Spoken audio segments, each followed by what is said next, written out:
Quel serait le vainqueur des élections législatives en Grande-Bretagne?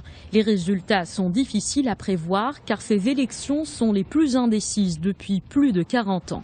Les sondages donnent le Labour et le Parti conservateur au coude à coude. Aucune des deux plus grandes formations politiques du pays n'a pu générer un engouement remarquable en sa faveur. David Cameron et Edward Miliband se retrouveraient dans l'obligation de nouer des alliances avec les petites formations politiques pour former un gouvernement.